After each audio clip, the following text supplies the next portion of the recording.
স্বামী কাঞ্চনের সঙ্গে ডিভোর্স হয়েছে বেশ কিছুদিন হলো। অভিনেতা তথা তৃণমূল বিধায়ক নতুন করে সংসার পেতেছেন অভিনেত্রী শ্রীময়ী চট্টরাজের সঙ্গে। তাদের একটি কন্যা সন্তান রয়েছে। আর কাঞ্চনের ছেলে ওশ মানুষ হচ্ছে বাবা ছাড়াই, মা পিঙ্কির কাছে। শনিবার অর্থাৎ 8ই ফেব্রুয়ারি 11 বছরে পা দিল ওশ। আর ছেলেকে নিয়ে সোশ্যাল মিডিয়ায় একটি ভিডিও পোস্ট করলেন কাঞ্চনের প্রাক্তন পত্নী। গত 1 বছর ওশ দেখছে তার মা বাবার ডিভোর্স, বাবার তৃতীয় বিয়ে, আর মা তাকে একাই মানুষ করছে। যদিও ডিভোর্সের বেশ কিছু বছর আগে থেকেই ওশ তার বাবার থেকে আলাদাই থাকে। পিঙ্কি নিজেই জানিয়েছেন যে ছেলের সঙ্গে বাবার কোনো সম্পর্ক নেই।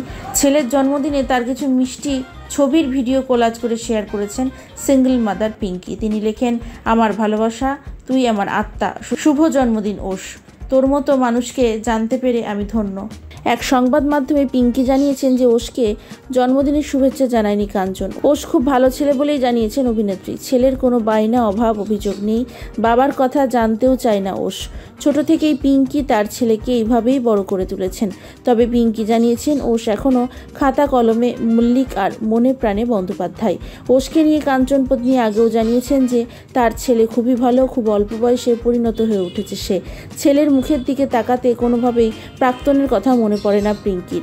ওশের সঙ্গে কাঞ্চনের মুখের মিল নেই জানান অভিনেত্রী, বরং ছেলে তার শ্বশুরমশাই কার্তিক মল্লিকের প্রতিচ্ছবি। ওশ ক্যালকাটা ইন্টারন্যাশনাল স্কুলের ছাত্র। বাড়িতে মুরগি পোষে, প্রকৃতির প্রতি তার অগাধ প্রেম।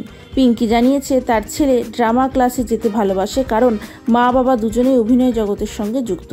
কিছুদিন আগে সৎ ছেলে ওশকে নিয়ে বড় মন্তব্য করেছিলেন কাঞ্চন পত্নী শ্রীময়ী। বলেছিলেন, ওশের জন্য আমার বাড়ির দরজা সবসময় খোলা। পাল্টা জবাবে পিঙ্কি সাফ জানান ওশ বাবাকে মিস করে না।